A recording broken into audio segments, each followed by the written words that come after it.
Okay, I guess I'm live. Let me turn out some of these lights because I'm getting a glare.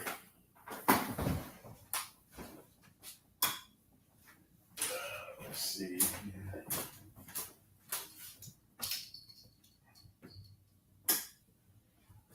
Nope, that's too dark.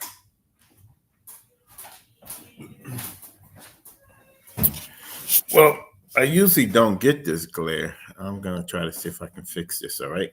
Hold on.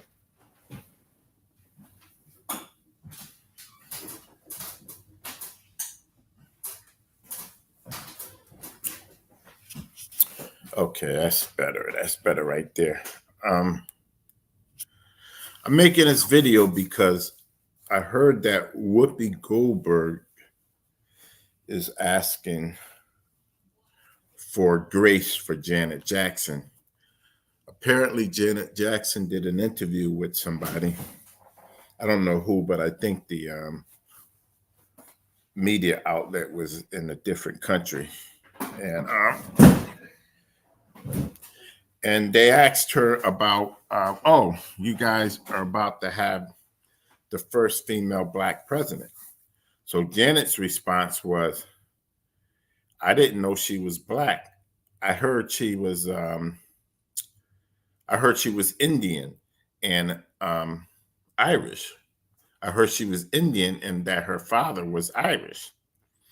I guess that's all she said. So it kind of like created a firestorm where the liberals and a lot of Black people are coming down on Janet Jackson for saying that. So she's asking for grace, asking for people to take a light on Janet. But this is how I feel about it. So what? She said that. She's not the only one questioning Kamala Harris's identity. Um, Lots of people are questioning her identity. And for the simple fact that I remember when she first became senator, I didn't know it was Kamala Harris. I remember hearing, and it made the news, that there was a first Indian senator, a first Indian, I don't know if there was a first woman Indian senator. They just said it was the first Indian senator. And I just remember picturing in my mind that the Indian woman, it was just one of those East Indian women. I didn't know who Kamala Harris was until she tried to run against Biden. And I guess it was, what year was that? The 2019, 2016 election, or 2020? The 2020 election, she ran against Biden. But Kamala Harris, when she first became the senator, she always presented herself as an Indian American woman. Her Blackness comes from her father, and her father does look their father could pass for a Black person. But then again, East Indians, you got some East Indians in India that are Blacker than I am. But you just had her father, I believe, and Joe Brown said he knew her father personally. Her father is, Joe Brown said that Kamala Harris's father told him that he was Indian and Irish, of Indian and Irish heritage. Just because he lived in Jamaica, that's why they're saying that he's Black, because his skin is about my complexion, and he lived in Jamaica. But you have a lot of Indians, that are my complexion. You have a lot of Indians in Jamaica. You have a lot of Cape Verdean and Portuguese people. Their skin is the same, or Brazilians, their skin is the same color, but they don't identify as Black. I'm of the school of thought where I don't really, I mean, to me, black black is Black American, African American. I don't consider myself an African American, and I don't consider myself black, you know. But a truly black person, like Jamaicans, like they don't really say that they're black. Africans don't really say that they're black. People of my color in different parts of the world, they don't identify as black. The ideal of black and white, even though they say that racism is a social construct, but the ideal of black people and white people is really a United States phenomenon. Because if you go to different countries, like let's say you go to Portugal, they got people just as dark as I am, and they got people just as white as, like Brooke Shields. But they look at themselves as, you know, Portuguese people. Like Brazilians, dark Brazilians or dark Portuguese people, they don't really associate with the black culture here. What I'm trying to say is that Kamala Harris really doesn't have any black culture. She grew up in Canada. She grew up, her parents are Indian. She wrote a book, and she took a picture of this woman, saying it was two ladies. One woman was supposed to be her grandmother. The other woman was supposed to be her great grandmother. And they're finding out that the woman who she said is her grandmother is a person that died 4 years before Kamala Harris was born. So the picture of Kamala Harris standing next to the woman who she said is her grandmother. Kamala Harris, she could have been about 30 in the pictures. I mean, she was a lot younger than what she looks now. So let's say she's 30. Let's say she was 30. I'm guessing she was about 30 in that picture. And she's saying that woman was her grandmother, but that woman looked like she probably could have been like 42. So not only did the woman she was standing next to didn't even look like old enough to be her mother, let alone her grandmother. So they found out that woman died before Kamala Harris was even born. So how could she be standing in the picture with the lady 30 years later if the woman died 4 years before? See, Kamala Harris is just basically trying to pander to the black race. I mean, she's having a conversation where she's telling somebody there was a big Christmas party and she was designated to cook the collard greens, and she washed the collard greens in the bathtub. First of all, I'm 67 years old. I ate a lot of collard greens in my days. I seen my sisters cook collard greens. My mother cooked collard greens. My godmother cooked collard greens. I've seen lots of people cook collard greens, and not only have I never seen anyone washing collard greens in the bathtub, I never even heard of anyone washing collard greens in the bathtub. It's just like when Hillary Clinton says that she carry a bottle of hot sauce in her pocketbook. Now, some black people carry hot sauce. Me personally, I used to eat hot sauce on my chicken, but I don't like hot sauce on my chicken and fish anymore. I rather have ketchup on my chicken and fish. But I do like hot sauce and a little vinegar in my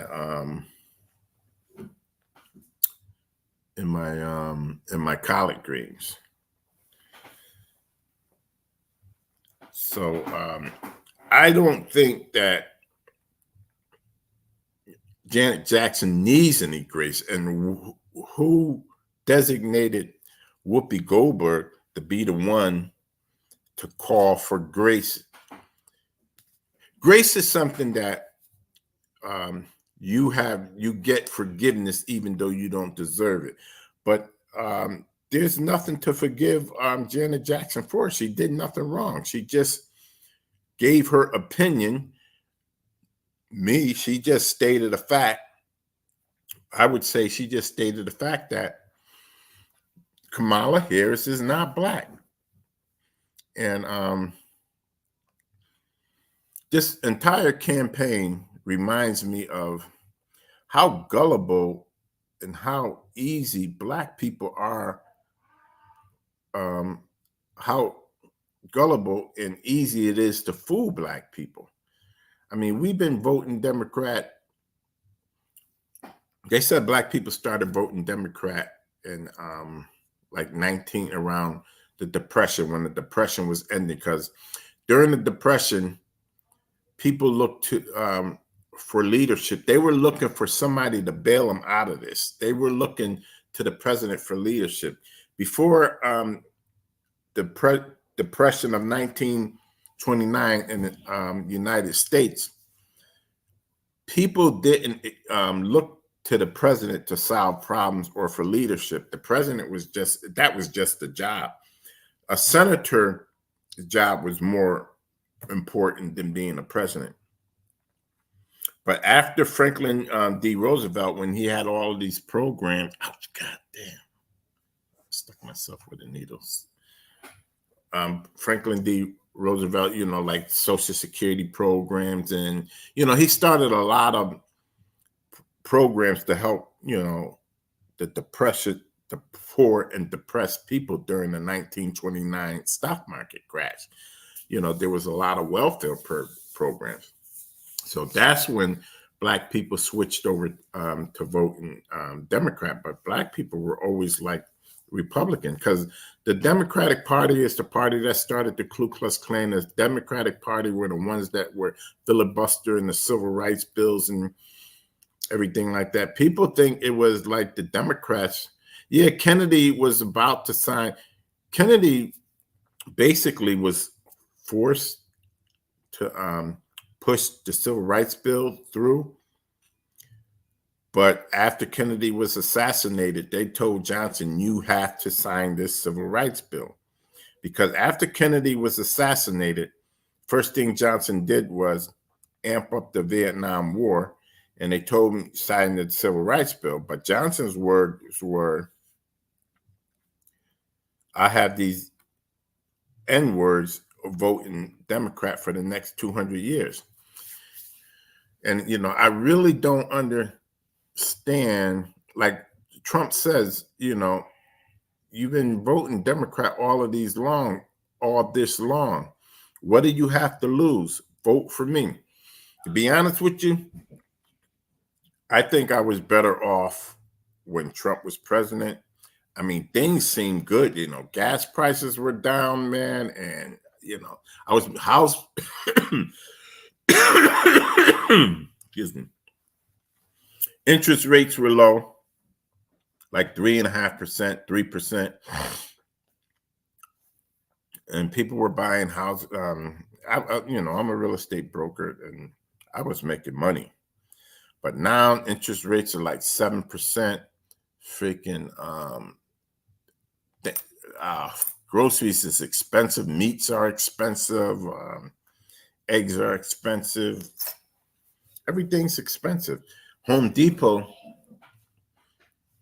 like sheetrock used to be like maybe $9 a slab. I think it's probably like $13, $17 a slab.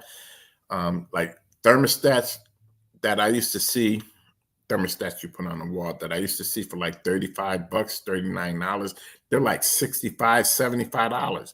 I mean, you look at stuff, man, and it just seemed like shit. Sometimes some of the shit doubled, and some of the shit, excuse my language, some of the stuff even tripled. But I like watching. There's a guy named Ron Yates on YouTube, and he basically keeps everybody abreast as to what the Democrats and the liberals are doing. I like. There's another guy named Professor Nez. He he talks about the liberals and the Democrat. There's a guy named, I think his name is O'Shea. Um, I can't remember the guy's name, but on his podcast, he has like a wavy American flag background, and he's always hanging Kamala Harris. He has this funny laugh. He's always laughing when he talks about it. But Kamala Harris, man, she's so fake. She has these. You can tell, and I'm a real estate guy, and like you learn listing presentations, right? And you learn like canned speeches. Like if you do cold calling, you have a script. This is what Kamala Harris she does. She has a script, like what can be unburdened by what has been. She says that line to everywhere she goes. Because like you could say that line in Wisconsin, but the people in Minnesota, that's coming to the rally, they're hearing it for the first time, even though you said it in Wisconsin. But if you watch and follow her on the internet, she just says the same thing over and over again. She has no original thought. And then if you ask her a question like, well, are you going to what are you going to do about the influx of immigrants? Are you going to go to the border, or you say that you want to put a ban on assault rifles? What about handguns? She will dance around the entire question. She'll start off like, well, here's the thing. What we have to do is take care of the inspiration and aspirations of the American people. Nobody wants violence. In other words, instead of her saying like, yes, I'm going to ban assault rifles, I haven't made up my mind what I'm going to do about handguns and pistols, or no, I'm not going to, I'm going to leave handguns and pistols away. She could say something like that. Leave handguns and pistols alone, or not only am I going to ban handguns, not only am I going to ban assault rifles, I'm going to ban handguns. She cannot come with a direct answer to a question. Kamala Harris, they talk about Trump is a threat to democracy. A threat to democracy is one of the things that make this country great, or what it is. And we might not have the best justice system. People say, oh, the justice system is unfair in America, but 70-80% of the people in jails are Black people. This is the best justice system in the world. This is the best you're gonna get. And one of the reasons that made this country so great is, number one, we're a capitalistic society. Number two, we have freedom of speech, and that's the First Amendment, and we have the right to bear arms. That's the Second Amendment. And if you look at the way things are going under the Democratic Party, they want to take away both those rights. They want to take away the First Amendment, freedom of speech, and they want to take away your gun rights. Kamala Harris, when she was the senator in California, she wanted to enforce, she was behind pushing a truancy law, where if your kids, I guess what, oh yeah, this is what it was. A lot of kids in California, they were skipping school. And the federal government gives you money when you have certain. They look at your attendance record, and if you have a satisfactory attendance record, you're going to get money. Your state is going to get money for schools and stuff like that. So Kamala Harris felt that the people that were skipping school in California, that she should punish their mothers. And, because she didn't want the funding to be jeopardized. Well, there was this Black woman who had a daughter born with sickle cell. And sickle cell affects majority of, like, 70% of the cases, even more, affects the Black population. So her daughter, and if anybody knows anything about sickle cell, is a very debilitating disease and is very painful, and to the point where if you have an episode, you have to you can't go to school, or you might have to go to the hospital. So this lady's daughter missed a lot of days out of school because her episodes with sickle cell. So Kamala Harris sent out letters to people like, hey, you're on the borderline of, we're going to come and arrest you if your kid, not only Kamala Harris, they did it to other people, but this is the lady whose daughter, Black woman whose daughter had sickle cell. Kamala Harris eventually sent the police to arrest her and lock her up.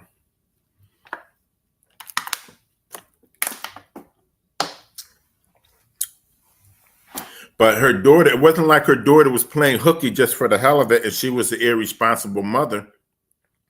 Her daughter had sickle cell, so she had to go. I don't know if the lady was trying to present that. I'm sure the lady even had doctor note. In other words, the lady went to court and she got a lawyer, and the lawyer was fighting it. And what ended up happening is, I don't know, I guess the state Supreme Court in California ruled that that law was unconstitutional.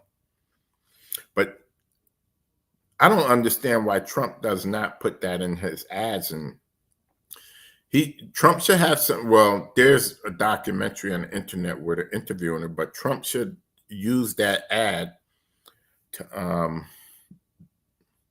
to use that documentary to put in this ad campaign. So that's one instance of Kamala Harris' draconian laws.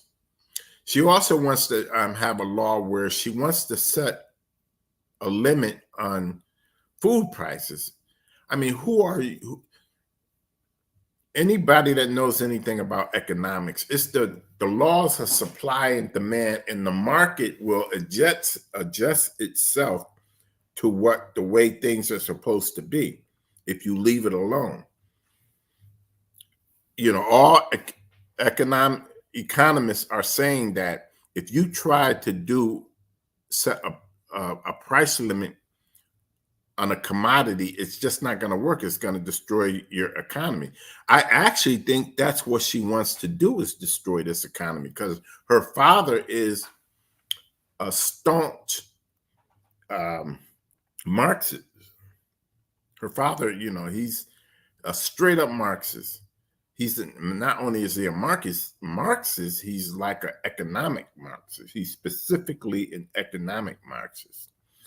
So I believe that Kamala Harris is a puppet. Her job is to break and bankrupt the United States.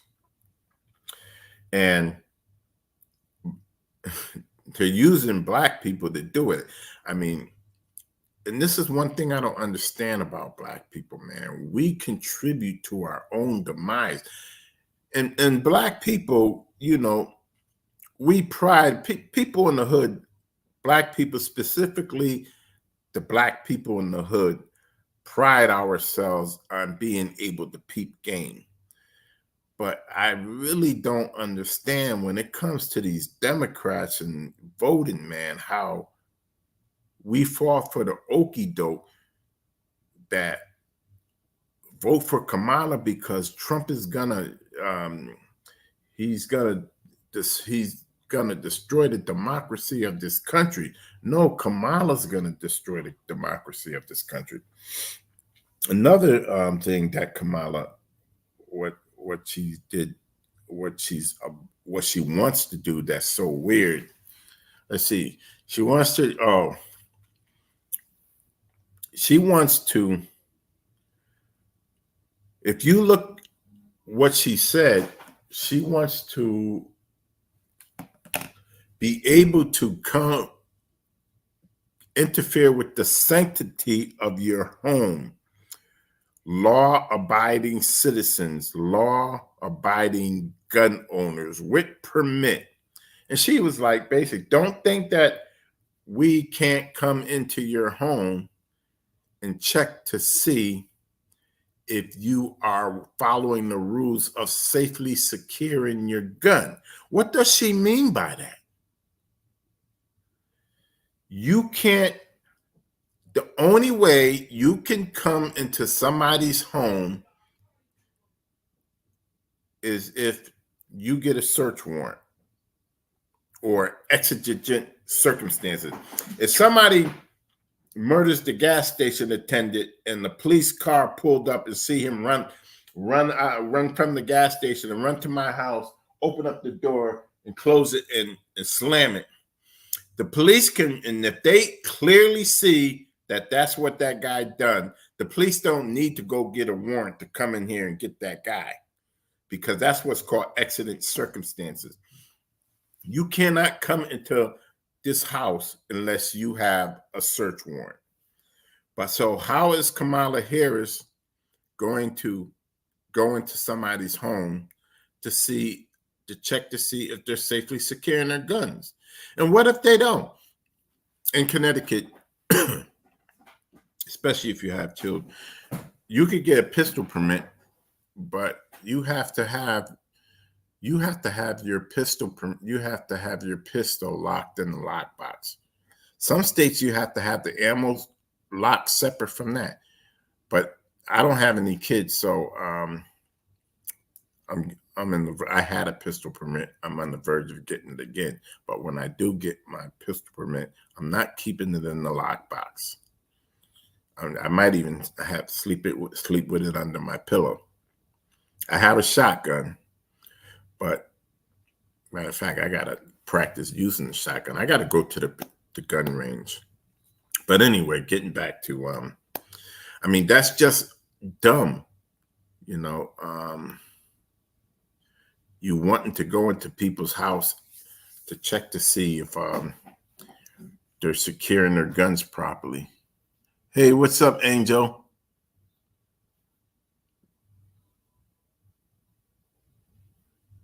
Okay, you were in here. Angel Hall, Pam Grier, Foxy Brown, or Bernadette Stannis, the daughter of Good Times, who was more beautiful. Definitely easy. Oh, no, Pam Grier is more beautiful, but I don't even know why that's here. But anyway, that's all I got to say. I'm basically new to podcasting, and I'm just this is actually my first live stream. I don't know how this is going to get into YouTube. I'm going to end it. I chose that I wanted to send this to YouTube. Hopefully it gets there. We'll see. But anyway, Angel, thanks for listening. If you were listening, bye.